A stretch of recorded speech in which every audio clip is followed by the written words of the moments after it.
I'm Julia, 32, an accountant living in a quiet suburb near Chicago. For as long as I can remember, my mother Diane has said the same line: family looks after family. She used it for everything: rides to appointments, money for errands, weekends spent fixing things she could have hired someone to do. After my parents divorced when I was 12, she'd lean on that phrase like it was a rule carved in stone. Back then, it sounded warm. As I got older, it started to feel like a command. Diane had a talent for turning guilt into routine. Saving for myself was selfish. Buying anything beyond what I needed was forgetting who raised me. If I picked up extra hours, she'd remind me that good daughters share what they earn. It wasn't open manipulation. It was quiet and constant, the kind that turns generosity into obligation before you realize it. I worked through college, paid every bill on time, and built a stable career. The day I bought my first home, a small one-story place with an overgrown backyard, I felt like I had finally drawn a line between my life and hers. I wasn't wealthy, but I was independent, and that felt like enough. A few months after moving in, the phone rang one evening. Diane's voice shook as she told me her company was forcing her into early retirement. She said it wasn't fair, that her boss had used her age against her, and now she couldn't afford her rent. The tears came fast, and before I even thought it through, I told her I'd help. At first, it was a few $100s a month. Temporary, I told myself. She called it just until she got back on her feet. But the next month, she thanked me for our budget. The month after that, she mentioned needing to adjust our grocery plan. My account balance went down while her expectations went up. Soon she was calling relatives, telling them how lucky she was to have such a devoted daughter. I found out because my aunt called to praise me, repeating Diane's story word for word. Later that night, Diane messaged me saying I owed her this comfort, that I was only returning what she'd given up raising me alone. It was the same guilt, just dressed in gratitude this time. Things didn't add up. She claimed her pension was frozen, yet she posted pictures from weekend trips with friends and fancy lunches downtown. It didn't fit the story of someone struggling. I checked what I could, quietly, through financial records she'd once asked me to help organize. That's when I found out the truth. Diane had voluntarily cashed out her pension months earlier, taking a lump sum and burning through it within weeks. When I confronted her, she didn't deny it. She just started crying, accusing me of turning my back on my only parent. The next day, relatives called to ask why I was abandoning her. It was clear who'd fed them the story. I met with a financial advisor who confirmed what I already knew. If Diane had managed her money responsibly, she'd have been fine. Instead, she chose comfort over caution, knowing I'd catch her when she fell. That night, I sat at my kitchen table with a notepad, running numbers and sketching plans. If she needed help, fine. But it wouldn't come wrapped in guilt anymore. It would be structured, written, and fair. No more family looks after family as a rule, just clear terms. When Diane called again, saying her landlord was threatening eviction, her voice trembling through the receiver, I didn't rush to reassure her this time. I waited until she stopped talking. "You can move in with me," I said evenly, after signing something first. I invited my mother over for dinner on a quiet Friday night. The table was set simply: 2 plates, a candle, and the lease papers tucked neatly under a folder beside me. I cooked her favorite meal, something that would make the evening feel calm before I got to the reason she was there. Diane arrived cheerful, talking about how the moving company had overcharged her and how lucky she was that I had so much space in my house. When dinner was nearly over, I mentioned that living together could help both of us save money. Her face lit up instantly. She started thanking me, calling me her sweet, selfless daughter. She told me I'd finally realized what family was all about, assuming that meant I was offering her a free place to live. I waited until she finished, then slid the folder toward her.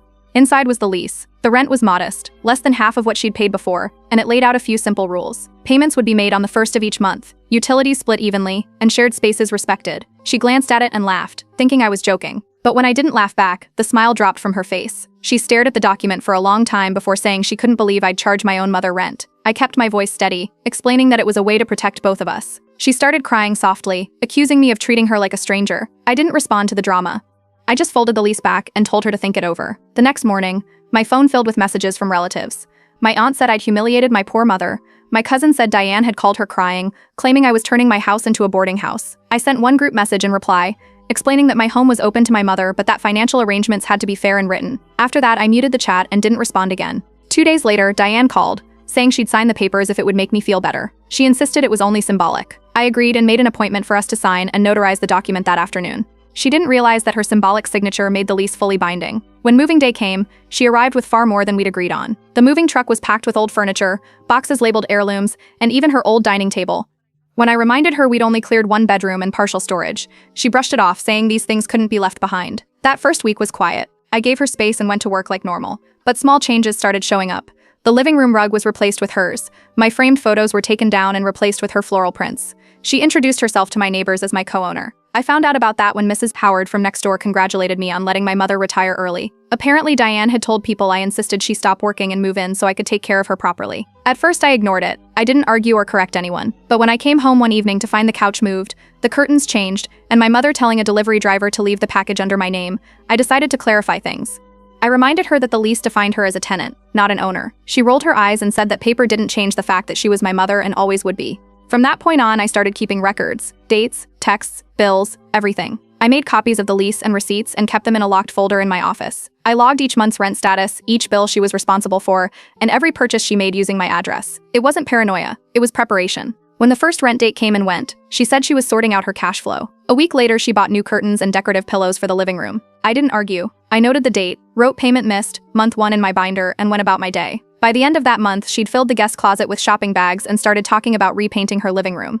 She even mentioned to my aunt that we were redoing the house together. I didn't correct her. I just added another note in my file. It was clear she thought she could treat this house like her retirement nest and me like her safety net. But she didn't realize I was no longer reacting to her guilt trips. I was documenting them. I wasn't planning on another confrontation. I was planning for proof. When the second rent date arrived and she skipped payment again, she gave the same excuse. I simply wrote it down, added the receipts for her online purchases, and closed the folder. I didn't argue or remind her. I was waiting quietly for the moment she would push hard enough to prove exactly why that signature mattered. Another month passed, and the pattern was clear. No rent, no acknowledgement, and no sign that Diane planned to take the agreement seriously.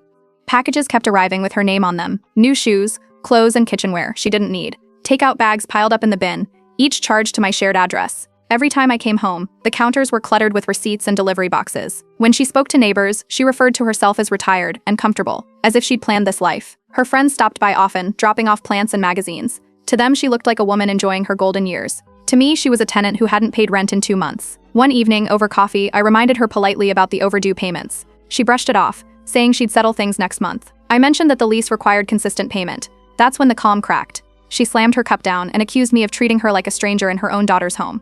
Before I could answer, she walked off and shut her door hard enough to rattle the frame. A few days later, I came home from work and froze in the doorway. The living room walls, which had been a soft gray, were now painted a pale yellow. My framed photos were gone, replaced with Diane's old floral paintings. The couch had been swapped out for her heavier one from storage. The house didn't look like mine anymore. It looked like the one she used to have before retirement. The next morning, I walked into my kitchen and found 3 women sitting around the table, drinking coffee and laughing. Diane was hosting a brunch, using my food and dishes. She waved toward me and introduced me as my landlord's daughter. The women laughed, assuming it was a joke. I didn't correct them. I just made a note in my phone to document the incident later.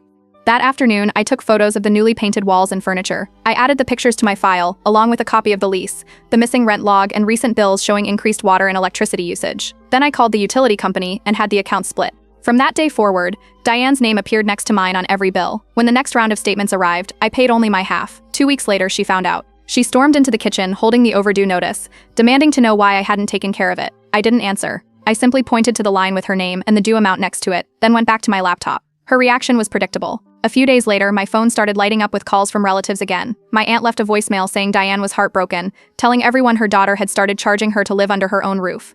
I didn't reply to anyone. The messages went unanswered. Instead, I called my lawyer. I explained the situation, forwarded the updated documents, and asked for a quick review. After looking through everything, he confirmed that my lease and records were completely enforceable. If Diane didn't pay, eviction could proceed legally. He advised me to stay calm, keep documenting, and wait for the next missed payment before taking action. From that day, I recorded everything. Each delivery, each bill, each message. The file on my desk grew thicker every week. The story Diane told others was one of a cold daughter pushing her mother out. The story my folder told was very different. Late one evening, while cleaning up, I overheard her talking on the phone in her room. She was laughing with someone, saying she wasn't worried about rent because Julia would never dare evict her own mother. I stopped halfway down the hall, listened long enough to be sure I'd heard her right, then turned and went back to my office. The next morning, I made coffee as usual. When she came into the kitchen, I placed an envelope on the table beside her mug. It was a formal rent demand letter on my lawyer's letterhead, short, clear, and polite. It listed the total owed, the payment deadline, and the clause outlining eviction if rent wasn't paid within 10 days. Diane looked at the letter for a long moment, then tore it in half and threw it into the trash. She said she couldn't believe her own daughter would disown her like this. I didn't respond. I just poured another cup of coffee, picked up the torn pieces, placed them in a folder with the others, and added a note with the date and time. Before leaving for work, I printed another copy of the same letter, sealed it, and slid it into my filing cabinet. I wasn't planning another argument. The paper trail was already speaking louder than any words ever could. After tearing up the first rent notice, Diane stopped speaking to me altogether. Days went by where she wouldn't say a word, just left sarcastic notes around the house. One appeared on the fridge, "Respect your elders." Another sat on the kitchen counter under a pile of unpaid bills. "Family shouldn't need contracts." Each one was written in looping cursive, like little reminders that she still believed guilt counted as authority. I didn't respond. Instead, I printed another copy of the rent demand letter, this time sent through certified mail, addressed to her room, time-stamped and signed by my lawyer. The receipt came back 2 days later with her signature confirming delivery. The silence continued, but now it was official. Not long after, I started hearing things from neighbors. Mrs. Howard stopped me at the mailbox one morning and asked if everything was okay with my mother. Apparently, Diane had been telling people that I'd tricked her into signing legal traps and was trying to take her retirement money. The story spread fast. She'd turned the lease into proof of betrayal. I called my lawyer, who told me not to respond publicly. He said the documentation would speak for itself if things escalated. So I stayed quiet, even when another neighbor made a snide comment about charging rent to your own mother. I let the rumors run their course. They wouldn't hold up once the facts came out. The next problem appeared in the garage. I kept a few old furniture pieces there, a small antique table from my grandmother, a mirror, a set of chairs. One afternoon, I noticed they were gone. I checked the storage list I kept on my phone, then called around. A local consignment shop confirmed that Diane had brought them in, saying she needed space at home. She'd already collected the money. I drove to the shop, got a copy of the transaction receipt, took a photo of the sold items on display, and added it all to my binder. Each piece was dated, labeled, and printed. When I got home, Diane was watering plants outside as if nothing had happened. I walked past her without a word. 2 days later, her friend Nancy showed up unannounced, holding a small gift bag and looking nervous. She said Diane had told everyone I threw her out and was locking her out of her own room. I opened the folder on the counter and showed her the lease, the payment logs, and the certified letters. I didn't add a single word beyond the paperwork. Nancy stood there for a moment, then nodded awkwardly and left. That was the first time I saw cracks in the story Diane had built. After that visit, Diane changed tactics. She declared she wouldn't pay for food or utilities until I treated her fairly. Groceries started disappearing faster, and the electricity bill climbed. I adjusted immediately. Every item in the pantry got a label. I divided shelves in the fridge, linked all utilities to automated reports, and began paying only my exact portion online, so each transaction was traceable. A week later, my lawyer issued one final notice: 10 days to pay, or eviction proceedings would begin. The letter was short and formal. I printed a copy for myself and delivered the original to her door. 2 nights later, Diane appeared in my room without knocking. Her eyes were red, and she carried the letter in one hand. She promised she'd make the payment next week if I'd just stop with the paperwork. I pointed toward her desk where the previous letters were stacked neatly in order and said nothing else. Everything that needed to be said was already written. 10 days passed, no payment, no acknowledgement. On the morning after the deadline, I drove to the post office and mailed the official eviction notice by certified delivery. The clerk stamped the envelope and handed me the receipt. I filed the tracking number and went back to work. That evening, Diane checked the mail before I could. When I came home, she was standing in the driveway holding the envelope, already opened. She read the document line by line, then threw it onto the ground. She shouted that she would make this right and that I'd regret embarrassing her. Then she stormed off toward the street, leaving her car keys and phone charger on the porch. The house was silent again, but this time the silence wasn't peaceful. Something told me her next move wouldn't be about money. It would be about reputation. And for that, I was already prepared. Every date, letter, and record filed in order, waiting for the moment someone would finally ask for proof. Days passed with no sign of my mother. Her car stayed gone, her room untouched, and her phone sat charging on the counter. At first, I thought she was staying with a friend to cool off. Then a letter showed up in my mailbox, sent by my cousin. It was short but sharp, accusing me of throwing my mother into the street and warning that Diane was seeking justice. Within hours, more messages came in from relatives. My aunt claimed my mother had been wrongfully evicted. Another cousin mentioned hearing the words elder abuse and financial exploitation. It was clear Diane hadn't disappeared quietly. She'd simply changed tactics. I called my lawyer the next morning and brought him everything. He flipped through the documents, leases, receipts, certified letters, and confirmed that every step I'd taken was compliant with landlord-tenant law. The lease was valid, the notices were served properly, and the eviction timeline was clean. He advised me to organize everything neatly in case the county or housing department contacted me. That evening, I built a new binder. Every transfer, text, and photo was indexed by date. A timeline ran along the side, showing each step of the process: rent due, notice sent, payment missed, notice followed. Each document had its own tab and backup copy. 3 days later, an official county envelope arrived. The letter inside stated that a complaint had been filed against me for financial exploitation of a dependent adult. Diane had accused me of coercing her into a lease and taking her money under false pretenses. I called my lawyer again, and we filed a formal response. He attached certified copies of the lease, the payment logs, and receipts showing Diane's discretionary spending on non-essential items during the same months she claimed hardship. We mailed it the same day. A week later, a housing investigator arrived at my door. She was polite but thorough, walking through each room, inspecting documents, and checking that Diane's personal belongings were still present. The spare room was just as she'd left it, clothes folded, cosmetics lined up, and boxes of her decor stacked neatly against the wall. When the investigator finished, she said she'd be interviewing Diane separately. I didn't ask where my mother was staying. I simply handed over copies of everything she requested. The report came back a few weeks later. The case was closed with no action. According to the investigator's summary, Diane had admitted under questioning that she voluntarily cashed out her own pension and had not been coerced into signing any documents. The lease and eviction process were found to be valid and legal. Soon, word spread through the family. Some of my mother's friends went quiet.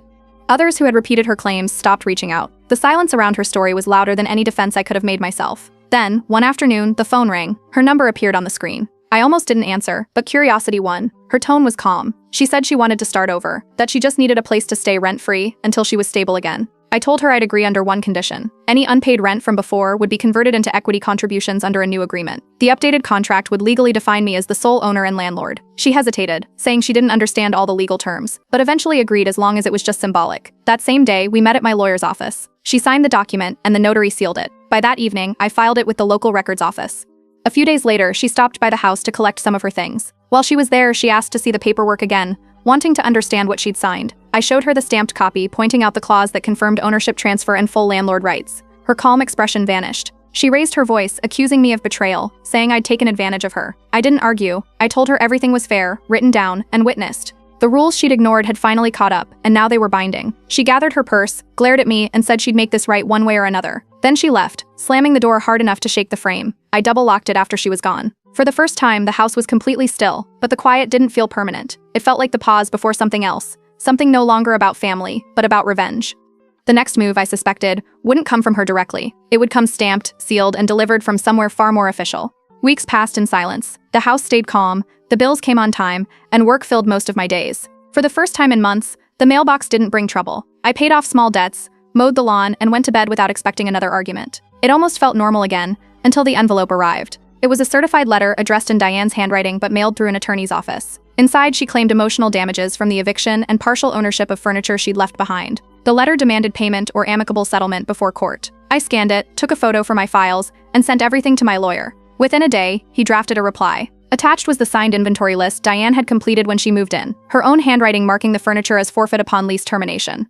It was notarized, dated, and clear. He sent the rebuttal by certified mail. A week later, a different envelope showed up. This one handwritten and unstamped, slipped through my mail slot. It wasn't formal, it was desperate. Diane wrote that she'd drop everything if I wired her $5,000 to rebuild her life somewhere warm. The last line read, "You can end this now before I make it worse." I didn't answer. I forwarded it to my lawyer and instructed him to handle all communication going forward. I blocked her number and any route that led directly to me. 2 weeks later, the family calls began again. My aunt left a voicemail saying my mother had told everyone I'd stolen her home. A cousin mentioned Diane was sharing stories online about being tricked by paperwork. Then one of my aunts posted a public message defending her, tagging both of us. It gained a few sympathetic comments from family friends before anyone reached out to verify details.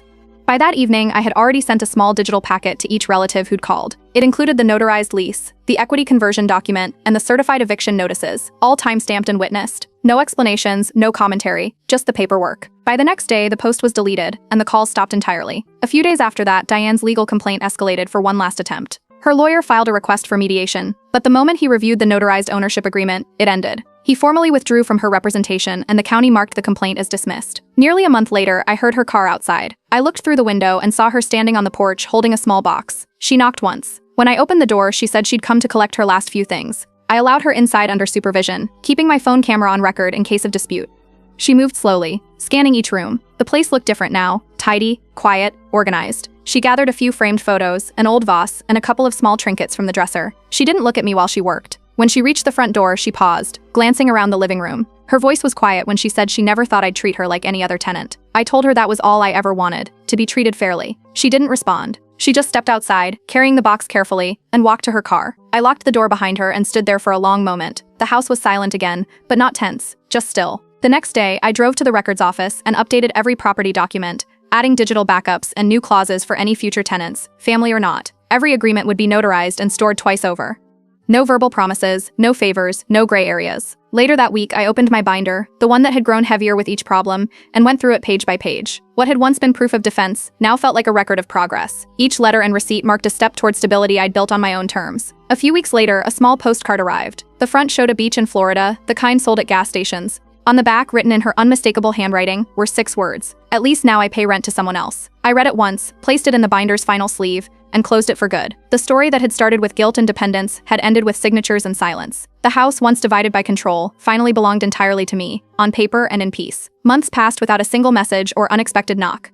The house stayed quiet, the days predictable. Work filled the weekdays, and in the evenings, I took walks around the neighborhood before reading by the window. The space that once felt like a battlefield finally settled into calm routine. The spare bedroom didn't stay empty for long. A nurse from the local hospital, Claire, answered an ad and moved in. She was polite, paid on time, and treated the space with respect. Rent came through on schedule every month. The utilities balanced perfectly, and there were no late-night arguments. No hidden notes, no chaos. With the extra income, I managed to clear the final payment on the mortgage. The house was officially debt-free. My savings started to grow again, slow but steady, after years of cleaning up financial messes that weren't mine. Each statement arriving in the mail felt like a small correction to the years that had gone wrong.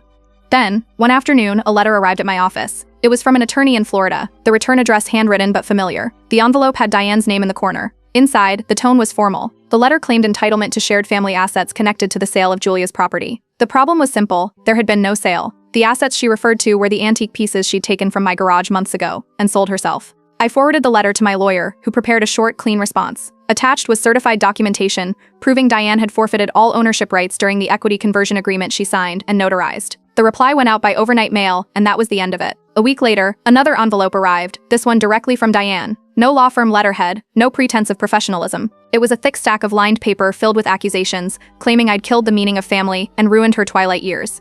I read it once, folded it neatly, and placed it in the back of my file. That evening, I made a few changes that had been sitting on my to-do list. I updated my phone number, changed mailing preferences to digital only, and replaced my emergency contact with a colleague from work. With a few clicks, every remaining link between us was gone. The silence that followed was different this time. It didn't hang in the air like tension. It settled. I realized that peace wasn't about distance or noise. It was about not being controlled anymore. A month later, while grocery shopping, I ran into Nancy, one of my mother's old friends. She greeted me warmly and said she'd seen Diane recently. Apparently, Diane was living in a modest retirement community nearby. Nancy said she kept busy with garden club meetings and occasionally joked that her daughter turned out to be the better businesswoman. There was no bitterness in her tone, just a quiet kind of amusement. It was the first time Diane's name hadn't been followed by conflict. I thanked Nancy for the update and moved on, surprised by how little it stirred in me. A few weeks later, a small package arrived at my office with no return label. Inside was a framed photograph, me and my mother at a park picnic when I was a child. On the back, written in her familiar handwriting, was one line: "I see it now. I should have built something of my own, not borrowed yours." I didn't call or write back. I set the frame on my office bookshelf beside a stack of ledgers and let it stay there. It wasn't forgiveness, just acknowledgement that understanding had finally replaced argument. That month, I signed up to volunteer with a local financial literacy program for women rebuilding their lives after divorce or financial loss. Teaching them how to manage money, document agreements, and protect their independence felt natural, like closing a loop I hadn't realized was still open. On the anniversary of buying my house, I walked through every room. The walls were freshly painted, the paperwork neatly filed, the quiet unbroken. I passed the spare room, now rented by someone who respected boundaries, and stopped by the window where I used to sit, drafting the lease that changed everything. By the time I reached the front door, evening light stretched across the floor. I turned the key in the lock, the sound sharp but final. The house didn't just belong to me on paper anymore. It belonged to the person I'd become inside it, calm, steady, and entirely self-made.